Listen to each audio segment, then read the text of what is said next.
Bienvenue, bonjour à toutes et à tous. Je souhaite la bienvenue pour cette session Réinventer son agilité. On peut se réveiller avec des petits applaudissements, soit tout discret, soit très très fort. Pour les orgas, ouais, pour les orgas aussi, ouais, pour les orgas, allez. Et pour et aux sponsors sans qui ces événements n'auraient pas lieu.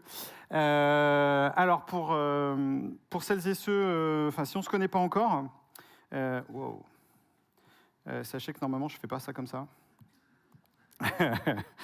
C'est que je suis agile depuis ce matin en fait. Et s'il veut bien, voilà, hop, voilà, formidable. C'est pas mon setup habituel. Du coup, on m'a dit t'as qu'à être agile. Donc, je me réinvente moi aussi pour cette conférence à l'envers.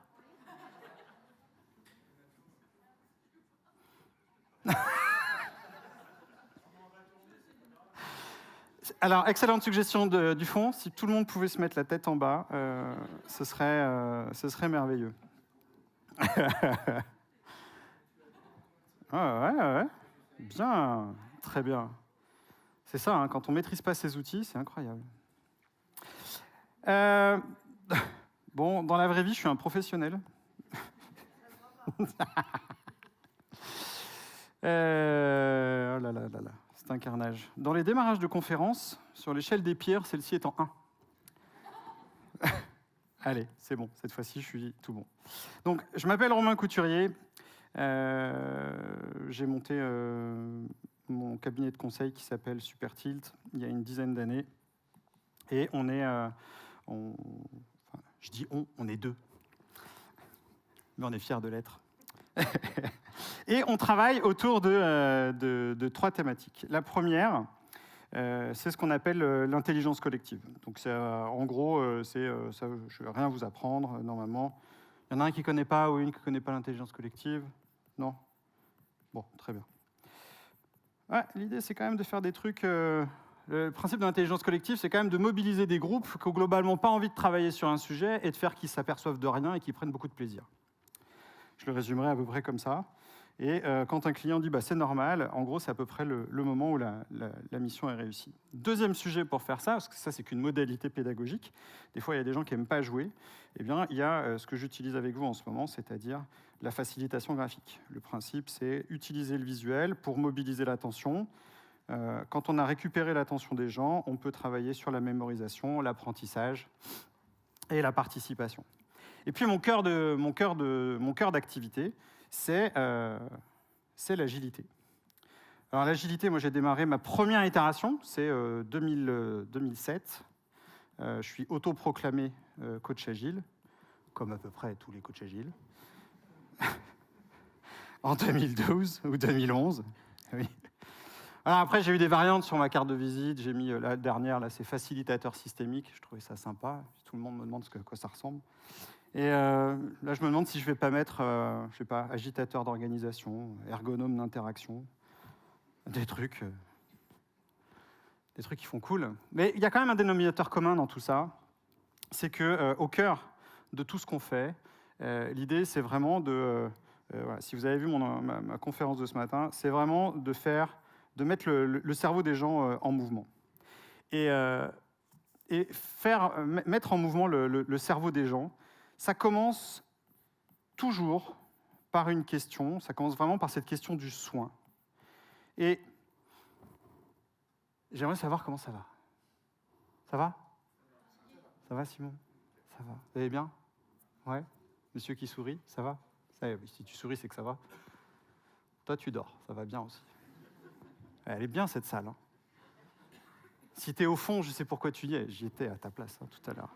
Et toi qui es dans la pénombre là-bas, tu vas voir, ça va bien aller dans pas longtemps. Comment ça va, votre agilité?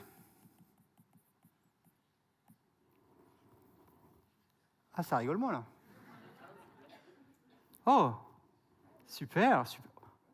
Ah, là, tu m'as cassé mon effet. Je n'avais pas l'habitude. Tu sais quoi? Tu as gagné un pot de miel pour la peine. Oui, c'est une conférence, on peut gagner du miel et des graines. Ça va ton agilité? Ouais. Ouais. Alors c'est marrant parce que quand je m'adresse à vous, vous avez on voit les dents, puis après on voit plus les dents. Allez, on va s'aider un petit peu de manière collective. On va commencer par les pires. Qui a une agilité qu'on pourrait mettre dans la case catastrophe? Oh, ton sentiment, ton vécu le matin. Bah, très bien. Je ne veux pas t'applaudir pour ça, ni toi. Hein, mais franchement, pour la peine, vous aurez gagné les 2 derniers pots de miel de l'année. C'est juste pour amener un petit peu de douceur dans votre quotidien. Ça ne changera pas ton agilité, elle sera toujours merdique, je te rassure. Peut-être pas après cette conf. Est-ce qu'il y en a qui diraient que leur agilité est plutôt... c'est pas la même case que l'autre, mais quand même, c'est pas fou, quoi. Ouais. Il y en a qui parlent, il y en a même qui osent lever la main. Si tu es avec ton boss, de toute façon, tu ne répondras pas à ces votes-là. Tout le monde n'est pas dans ce bateau-là. Hein. Il y a des gens pour qui c'est une agilité... ça va. C'est pas... Mais ça va. Il y a des sourires crispés, c'est pas trop. Qui a une belle agilité, une agilité qui brille comme la perle du rosé, le rosé. Oui, qui brille aussi, elle peut briller aussi le matin. Ah, il y en a qui ont des agilités rayonnantes, voilà. Et tous les autres qui n'ont pas voté, on ne sait pas où vous êtes peut-être plus agile, peut-être que l'agilité est morte, on n'en sait rien. Ah là là. Non, je vais essayer de dessiner les contours de la future agilité, un exercice périlleux, sur lequel normalement je devrais me casser les dents, et si tout va bien. Parce que cette agilité, quand même, elle naît de quelque chose. L'agilité, on est en 2023, l'agilité, elle est mondiale, et il y a un ensemble de promesses autour de cette agilité. Des promesses de... Ah, tu l'as vu, toi aussi, hein, le calembour. Oui, je suis en mode YOLO sur mes conférences. Si c'est la première fois, c'est normal. Agilité, ça rime avec qualité. C'est quand même ce qu'on attend d'une équipe agile. Il me semble, et ça ne doit pas être un gros mot, que l'agilité peut et doit rimer aussi avec productivité. C'est-à-dire qu'on est quand même là, a priori, pour sortir quelque chose. L'agilité, ça rime aussi avec efficacité. L'efficacité, qu'est-ce que c'est? C'est une équipe qui est à peu près contente d'avoir fait son truc. Ouais. Ouais. Ça rime aussi avec convivialité, on est tous ensemble, c'est chouette. C'est trop bien l'agilité. C'est convivial chez vous. Ouais, ou pas. Ça peut rimer avec rentabilité, il me semble. Parce qu'après tout, ces produits, la plupart, hein, même si ça existe dans les organisations, c'est fait aussi pour se vendre. Et puis, il me fallait une dernière rime en IT. J'aurais dû mettre planification, mais j'ai choisi prédictibilité, c'est le même principe avec Agile. Il me semble qu'on doit pouvoir être prédictible. Et il y a sans doute d'autres mots en IT qui riment avec agilité. Je vous laisse finir la liste. Parmi les autres mots, ça rime aussi avec réalité. Il y a plusieurs réalités d'agilité. Moi, j'en ai trouvé 6. Premier, et j'ai pas envie de troller, parce que c'est pas trop mon esprit, mais je pense que dans certaines organisations, l'agilité est une caution. Voilà, on met agile, ça rassure, ça fait du bien, il n'y a rien d'agile sous le capot, mais c'est cool. Et statistiquement, il y en a un ou une qui en fait partie. C'est celui qui rigole, là, ce que je suis en train de dire. Pour d'autres, l'agilité, c'est une sécurité. Dans ces équipes-là, on ne fait pas grand-chose d'agile, mais un petit peu. Vous savez, c'est ceux qui prennent ce qui leur plaisait. Ça rassure, on fait un petit peu d'agile. On est un petit peu agile. Quand tu regardes sous le capot, tu fais « Ouf, quand même. » Pour d'autres, c'est une volonté, un doux rêve. Ce serait bien. Si on continue à gravir les échelles, on pourra sans doute aller jusqu'à un projet. C'est-à-dire qu'aujourd'hui, il y a une situation A, et c'est une vraie destination. tous les projets de transformation. Continuons, on va sans doute arriver jusqu'à des personnes qui vont nous dire que l'agilité s'est élevée au rang de valeur, voire inscrit dans les gènes. Je vais me mettre plutôt dans cette catégorie-là.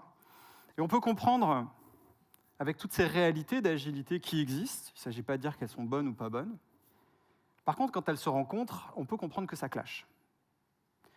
Et j'ai une pensée toute particulière pour toutes les personnes qui ont vécu une belle agilité et qui ont changé de boulot et qui arrivent dans une organisation et qui font « Ouf, c'est dur ».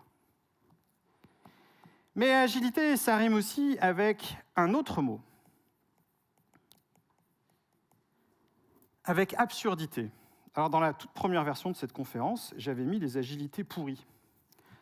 Sauf que ça a été repris sur les réseaux sociaux et en disant « Ah, Romain, il parle des agilités pourries ». Ce n'est pas du tout le sens du propos. Par contre, l'agilité dans certains environnements, on sait aujourd'hui que ça fonctionne moins bien.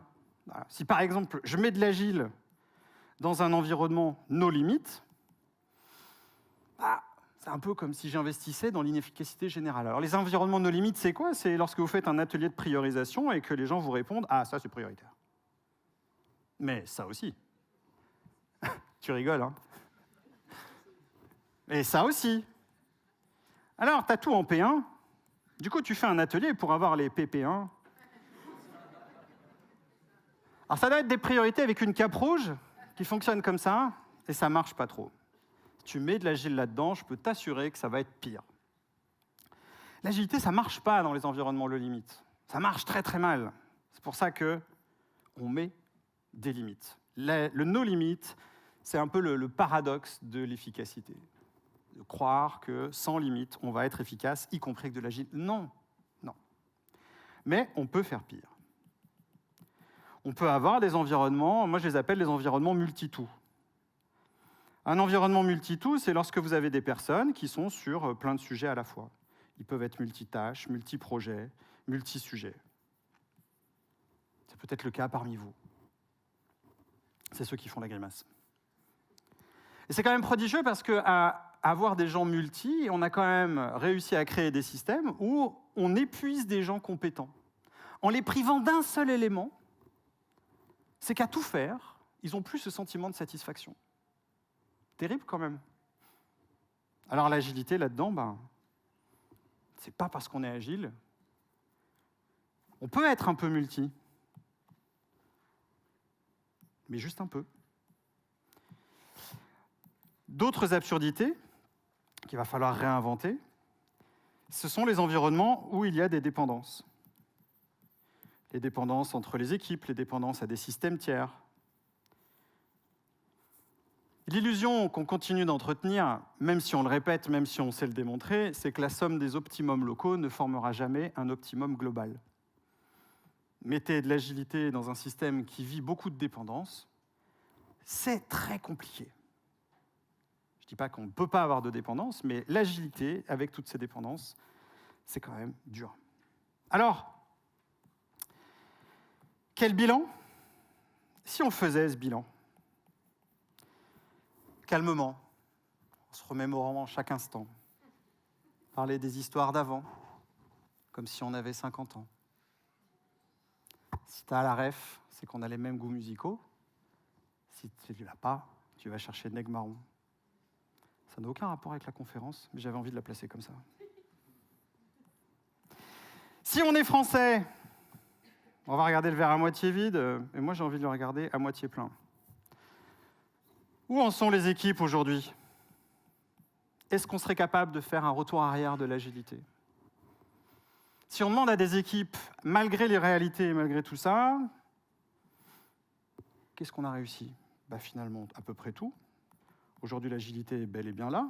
La preuve en est, c'est qu'on a des organisations, des associations, des événements comme celui-ci qui sont toujours ici. Vous êtes encore là, on parle encore d'agilité, malgré tous les intitulés où l'agilité est morte, malgré tout ça.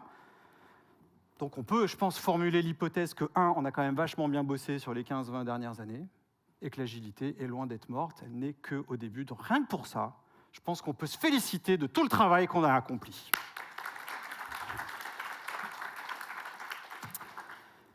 Ça ne veut pas dire que le tableau il est rose, ou orange. Parce que quand je suis arrivé là, à ce moment-là de ma conf, je me suis dit, j'ai quand même un petit problème de transition. Comment je vais passer à la suite? Et en fait, ça m'a apparu un peu comme une évidence. C'est que mes personnages, là, ils sont un petit peu sous l'eau. C'était pas prévu. Parce que le principe, quand on met de l'agilité dans une organisation, souvent, c'est pour une vertu. Dépoussiérer un système qui, globalement, doit être revisité parce qu'il ne répond pas à la situation actuelle. Alors, quand on met l'agilité, qu'on arrive à mettre en place ce changement, normalement, les gens, ils sont plutôt contents. Voilà. On va aller vers l'agilité. La promesse est belle. On les a vues, les promesses, tout à l'heure. Et puis, tu vis toutes ces courbes de changement. Voilà. Alors, c'est dommage parce que certains avaient vu la vache à lait sur l'agilité. Et en fait, ça ne va pas aussi vite que prévu. Vous avez pu remarquer que les effets de l'agilité sont assez lents. Dans un super bouquin de Peter Senge, ou Peter Sen, je ne sais jamais comment on prononce son nom, qui s'appelle La 5e discipline, ça porte un nom, ça s'appelle l'effet retardement. Et cet effet de retardement, on n'y est pas forcément préparé. C'est-à-dire qu'on attend quand même des résultats assez rapides, alors que l'agilité, c'est plutôt l'éloge de la lenteur. Étonnant pour une promesse qui faisait quand même l'apologie de l'hyper-collaboration. C'est-à-dire que quand on met l'agilité, quelle que soit sa forme, on va rencontrer plein de gens.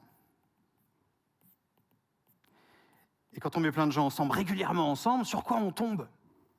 Ah, un truc qu'on n'évoque pas, et c'est surtout pas dans le manifeste agile. Pourtant, c'est assez gros. Chez certains, c'est plus gros que d'autres.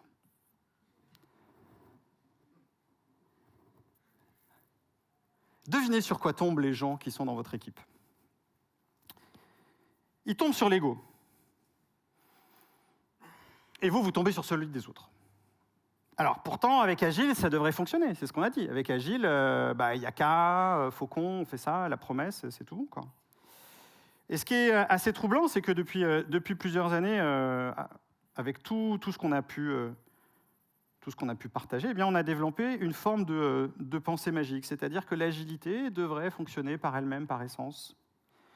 En anglais, il y a un terme pour ça, ce qu'on appelle le wishful thinking. L'agilité, parfois, est devenue un peu une forme de pensée magique. C'est absolument pas magique. C'est pas magique parce que la première chose sur laquelle on tombe, c'est ça, et quand on met ça, ça pose un certain nombre de problèmes. Des problèmes dans l'équipe, parlons-en justement. Ça aussi, on n'y est pas préparé. Comment réinventer son agilité alors qu'en fait, on est dans un système qui fait qu'une seule chose, mettre en évidence tous les problèmes? Un problème, c'est quoi? Ça, on sait les traiter. Ça va être un certain nombre de sujets. Donc, il y a plein de réponses avec les outils agiles. Et puis, il y a le plus gros des problèmes, celui qui est le plus difficile à attraper. Le problème des non-dits. Et ça, on va tout de suite tomber dessus. Enfin, on va tomber dessus. On ne les dit pas, donc on ne sait pas sur quoi on tombe. C'est toujours ça qui est compliqué. Alors, en anglais, il y a une expression pour ça. Ils appellent ça « l'elephant in the room ». C'est le gros truc qui est dans la pièce et qui est assez difficile. Pour bien se rendre compte de ce qu'on veut dire par un non-dit, je ne sais pas si c'est la meilleure métaphore, mais peut-être imaginez quand vous étiez adolescent que vous aviez un gros bouton là, sur la tête. Là. Au début, il fait mal, puis il grossit, puis quand il est bien mûr et qu'il éclate, t'en mets partout, ça fait mal, mais ça soulage. Toujours pas convaincu qu'elle a sa place, celle-là, mais je l'aime bien. Comme je vous ai dit, je me fais plaisir sur mes confs. Mais on comprend bien l'image. Vous l'avez bien, l'image? Très bien. Ne me dites pas merci, c'est cadeau.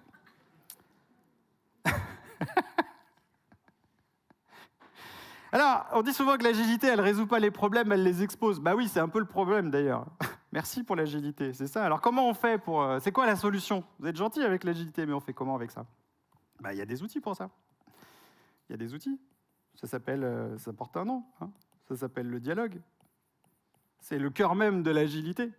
Alors, je sais qu'il y a plein de gens qui vont dire « Ouais, mais nous, dialoguer, c'est facile dans mon équipe. On se connaît, en plus, on a vu la conférence d'avant, tout ça, super, génial, on se dit tout. » Il qu'il y a une trop bonne ambiance. Moi, je trouve toujours ça suspect quand les gens disent ça. Alors, si l'agilité a été inventée, ce n'est pas pour ces équipes-là. Les équipes où il y a déjà un dialogue simple. L'agilité, ça a été pour les dialogues complexes, parce que les gens se connaissent mal, parce qu'il y a besoin d'apprendre. Alors, comment on travaille sur le dialogue ? Avant, voilà, il y avait un outil, alors maintenant c'est vintage. Hein. Avant, on facilitait le dialogue avec des post-it. C'était le grand médiateur. Aujourd'hui, on travaille, on n'a plus accès à ces post-it. Maintenant, on travaille le dialogue via des systèmes peut-être un peu plus difficiles à appréhender. Les systèmes à distance, je vous renvoie vers mon intervention de ce matin. Et puis, dans certaines équipes, il y a des dialogues qui sont quasiment perdus. Perdus parce que les gens ne se parlent pas, justement parce qu'il y a des non-dits, et donc on fait comment ? Alors jusqu'à il n'y a pas si longtemps, j'étais un peu perdu moi, par rapport à ces questions, et je trouve que c'est dans ces situations-là où justement il y a le plus de choses à faire pour retrouver de l'agilité. Une des pistes, en tout cas, que j'ai trouvées, ce qui s'appelle les pratiques narratives. Il y a une phrase qui a changé ma vie quand j'ai fait cette formation, c'est que le problème, c'est le problème, et la personne n'est pas le problème.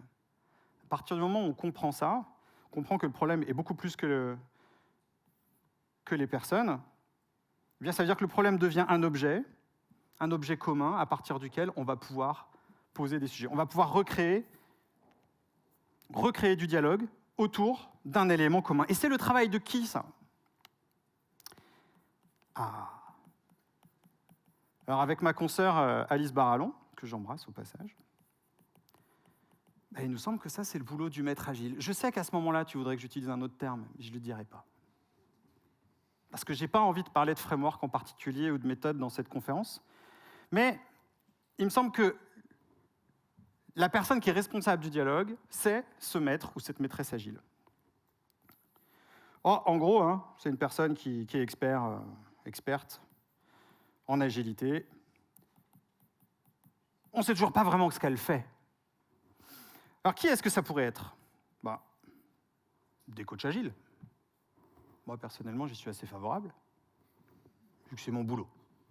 Donc ça m'arrangerait bien. Mais je ne suis pas sûr que ce soit très sain pour l'environnement de dépendre de facteurs externes. Donc là encore, j'ai une pensée pour toutes celles et tous ceux qui ont ce job-là au quotidien et qui évoluent dans des écosystèmes qui sont globalement assez difficiles, qui se posent encore la question de à quoi tu sers, alors que c'est un enjeu crucial, puisque c'est une personne qui se focalise sur les liens, sur la qualité du dialogue entre les personnes. Encore faut-il être légitime dans ce rôle-là et légitimé par le public avec lequel on travaille. Mission ô combien délicate.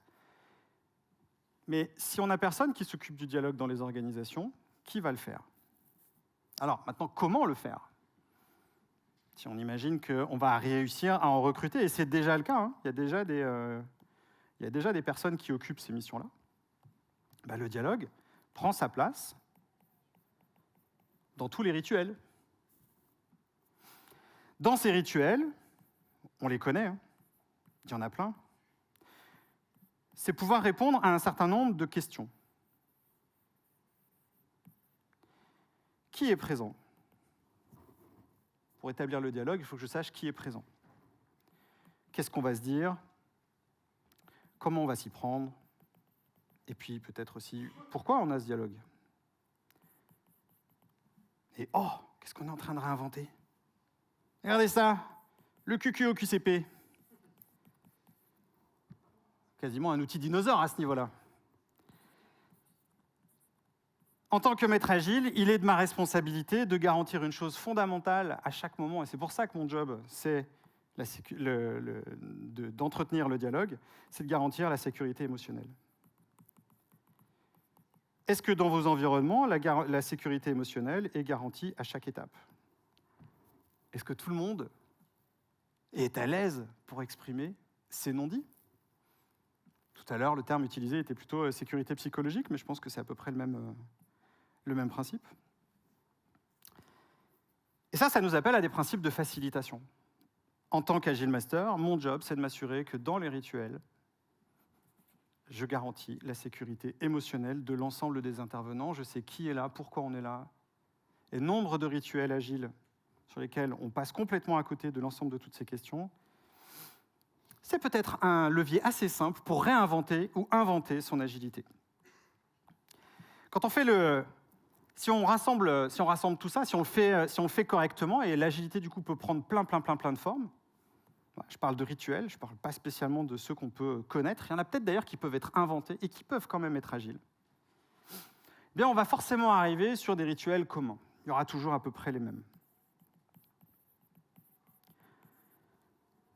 Si tu fais ta tambouille, à un moment donné, tu vas devoir prioriser. Enfin, en théorie, hein. Je ne sais pas si tout le monde le fait, mais ça devrait fonctionner comme ça. Prioriser, trier.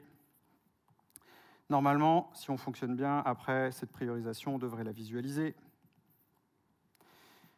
Et on va devoir se synchroniser. Ça peut prendre la forme d'outils physiques ou d'outils virtuels. Normalement, dans n'importe quel cadre ou méthode agile, on devrait avoir un truc où on va montrer ce qu'on est en train de faire. Et surtout, et c'est peut-être le rituel le plus important, entretenir le côté amélioré. Et on répète. Et l'avantage, c'est qu'avec ce modèle-là, qu'on pourrait appeler, c'est ni une méthode, ni un framework, moi j'appelle ça une agilité minimum. On va retrouver à peu près toujours ces éléments-là. On va le faire ensemble et on va le faire tout le temps. L'agilité, c'est ça. Donc pour l'inventer ou pour la réinventer, il faudrait peut-être déjà faire à minima ces choses-là. Tout le monde le fait ? Ouais. Oui. Non. J'ai discuté encore hier avec quelqu'un, il disait « Ah, la priorité, nous, on n'en fait pas. Mais il faut être agile. » Alors,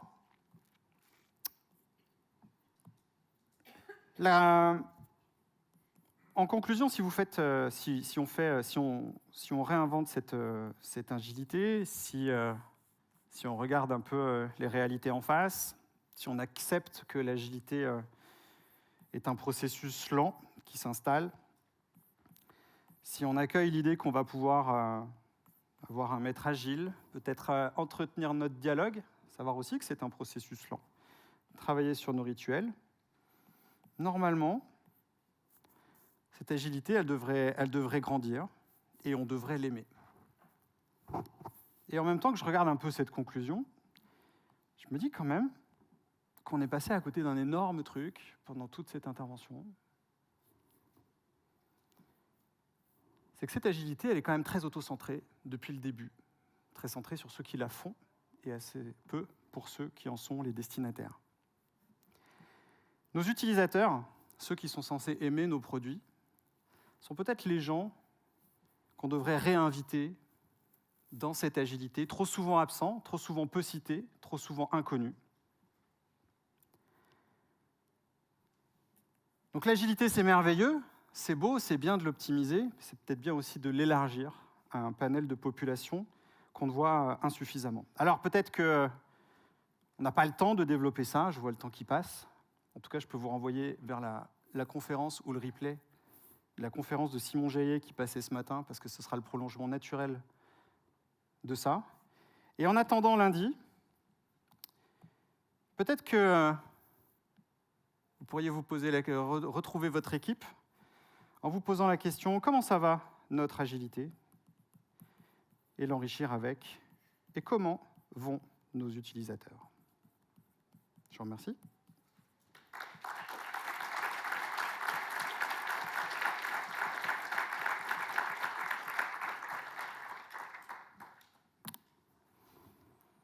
Si vous avez des questions, je serais ravi de les prendre.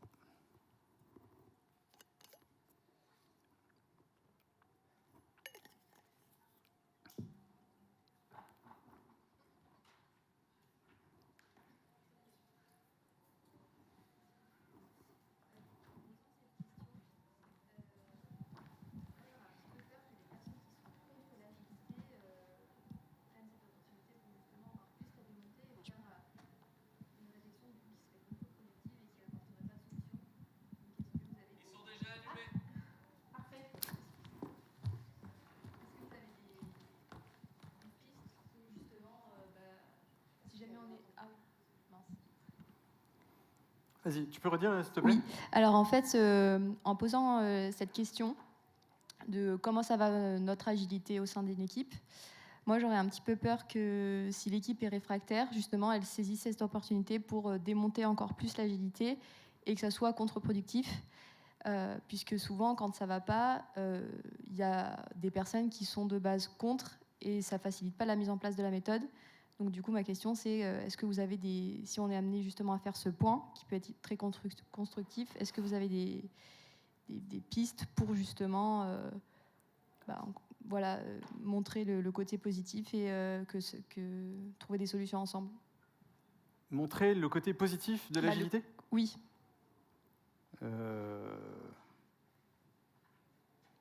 J'ai pas compris la question, parce que l'agilité... En fait, ce qui est toujours intéressant, c'est démonter l'agilité, mais on démonte quoi dans l'agilité, en fait? C'est quoi le problème avec l'agilité? Est-ce qu'on est contre le fait qu'on va se parler, qu'on va dialoguer, qu'on va faire ensemble, qu'on veut délivrer des choses bien? Quel est le message qui dérange dans la proposition initiale? Qu'est-ce qui va contre des valeurs absolues? Moi, je veux bien la démonter, l'agilité. Mais on commence par quel boulon? Par quelle pièce? Qu'est-ce qui ne va pas dans l'agilité? Et si tu renverses la question, à mon avis, tu vas tomber sur des trucs qui n'ont rien d'agile du tout. Et aujourd'hui, c'est quoi le... Il est où? C'est quoi le non-dit, en fait? L'agilité arrive et elle percute quelque chose. La question maintenant, c'est quoi? Évidemment, c'est plus facile de dire c'est la faute de l'agilité plutôt que d'aller chercher l'huile. Mais lui, c'est quoi?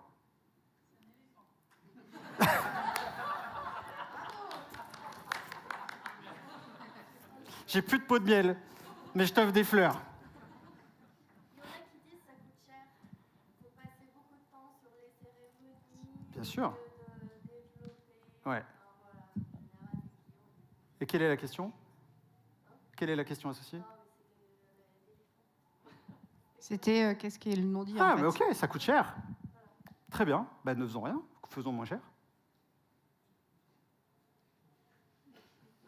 Ah ouais, j'ai pas de problème avec ça. Mes meilleures missions, c'est celles que j'ai pas faites. C'est exactement ces contextes-là. Ah, mais attendez, ça coûte cher votre truc. Je voudrais un truc qui fonctionne bien. Et rapide? Bah écoutez, non. Ah, bah on va pas travailler avec vous. Mais merci. Mais juste merci. Parce que ça ne marche pas. Et c'est pas que j'ai pas envie que ça marche. Et ça veut dire quoi, ça coûte cher? Toujours très intéressant. Parce qu'on va certainement quantifier le nombre de rituels qu'on va passer ensemble, ce qui déjà est questionnable en tant qu'unité de mesure, mais admettons. Et on le met en face de quoi? Ça coûte cher par rapport à quoi? C'est combien cher? Est-ce que vous avez déjà fait l'exercice de calculer combien les réunions coûtent? En salaire, jour. Et on peut le faire sur tous les rituels agiles qu'on veut.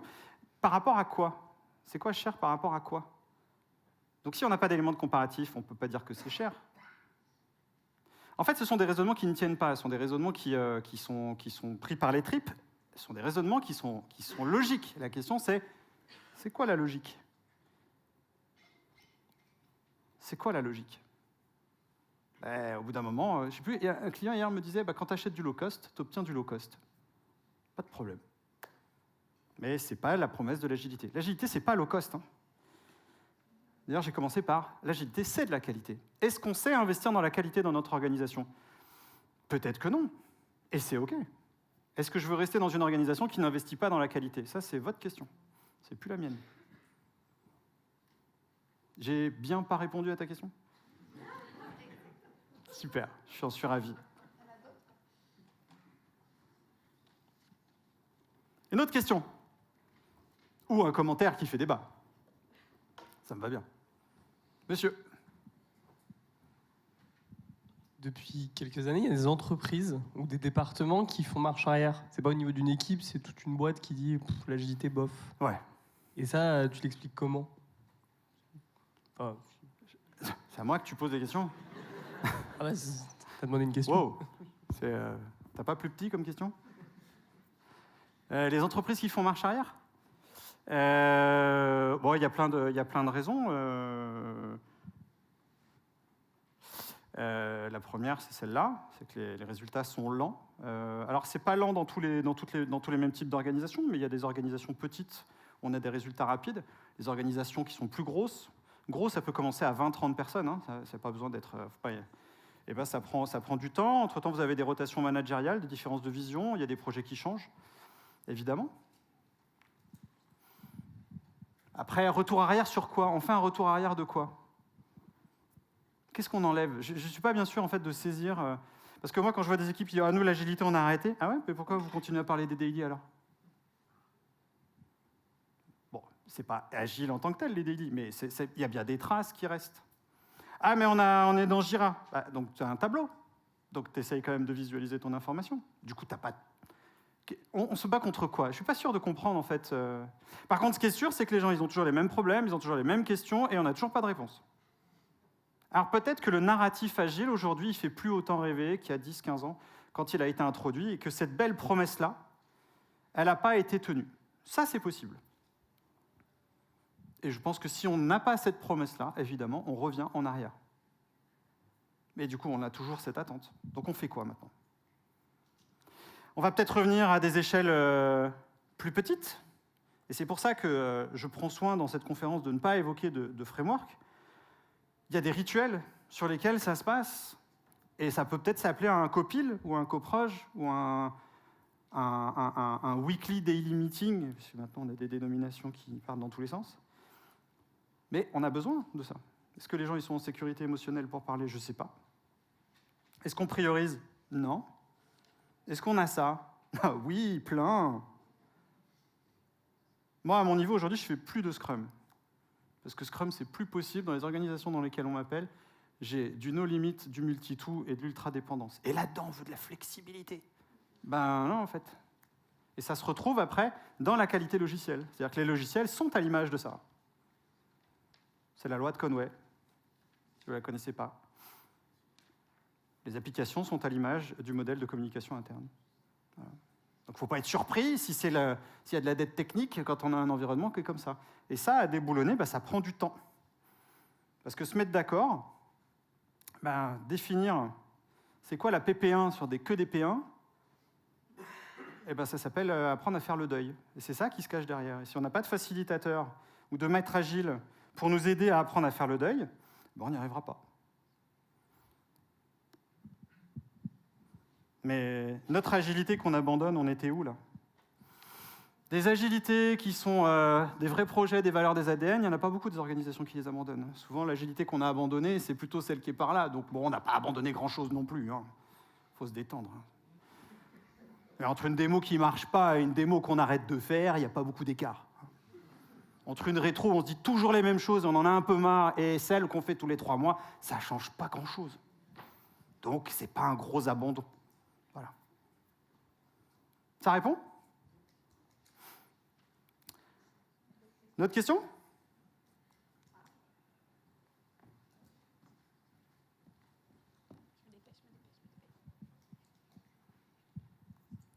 Oui, Romain, j'avais une question pour toi. Ouais. À titre, selon ton expérience personnelle, un maître agile, est-ce qu'il a une limite dans la tête de l'organisation dont il peut s'occuper raisonnablement pour bien faire son travail, en fait? Il a une limite. Déjà, souvent, il a une limite de 1, il est tout seul. Ouais. Très souvent. Déjà, quand on en a un, on est quand même super heureux. Et je pense que ta question portait plus sur auprès de combien de personnes je peux intervenir. Oui.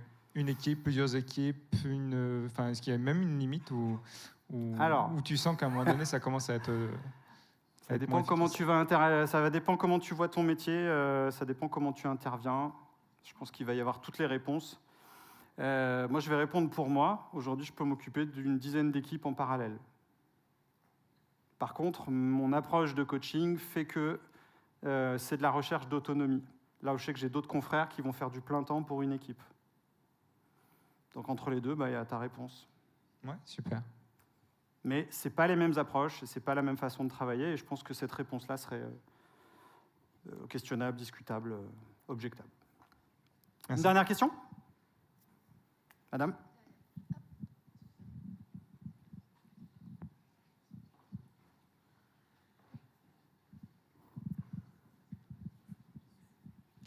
Mais du coup, c'est quoi l'agilité de demain? L'agilité de demain? L'agilité de demain, pour moi, c'est celle-là. C'est une équipe qui va être capable de répondre à cette question et qui va intégrer celle-là en dessous. Si c'est déjà le cas, vous êtes déjà sur un plateau performant, donc félicitations, bravo, et vous avez gagné. Je t'offre un deuxième sachet de graines. C'est pas une conférence. J'espère que vous n'aurez pas été déçus de ne pas avoir la réponse technique à ce qu'est l'agilité de demain, parce qu'il me semble que l'agilité de demain, justement, elle devra sortir de la technique et revenir à ce qu'elle a toujours été et ce qu'elle est depuis le début. Sauf que on a besoin aussi, nous, de temps. Si j'avais de résumer, je dirais qu'aujourd'hui, l'agilité fait plutôt sa crise d'adolescence. Si j'avais de la projeter sur une ligne de temps, je pense qu'elle se pose beaucoup de questions. Elle veut casser beaucoup de barrières. Elle veut s'émanciper de beaucoup de choses. Et c'est sans doute bien, il y aura sans doute de belles choses qui vont émerger de ça. On a posé plein de cadres, plein de théories sur les 10-15 dernières années. Si vous avez eu la chance d'assister à Agile Grenoble sur les dernières années, vous êtes nourris de plein de choses. Et aujourd'hui, on entend plein de contestations. Moi, ça me fait penser à un adolescent que je n'ai pas à la maison, et je m'en félicite pour l'instant. Mais ce que je vois sur le terrain, ça ressemble plutôt à ça. Alors qu'en fait, dans le fond, on se pose à peu près les mêmes questions. Mais je pense que le sujet... Et si ça ne doit pas être comment ça va notre agilité, c'est comment nous, on va, et qu'est-ce qu'on doit faire pour mieux y répondre, et d'arriver à se poser cette question-là avec une modalité qui s'appelle le dialogue. Et oui, c'est un investissement, et en même temps, dans certaines boîtes, ça s'appelle le travail. Et c'est juste normal. Et peut-être que l'agilité de demain, ce sera d'arrêter de penser que l'agilité est une couche en plus, et juste de l'intégrer comme un élément structurel au fonctionnement quotidien, parce que c'est juste comme ça que fonctionnent les choses. Ça n'a pas un coût, c'est un coût de fonctionnement. De la même manière qu'on ne se pose pas la question de combien ça coûte l'électricité dans la boîte. Ah non, c'est une fonction, voilà, c'est une fonction comme une autre. Je vous remercie infiniment pour votre présence. Merci.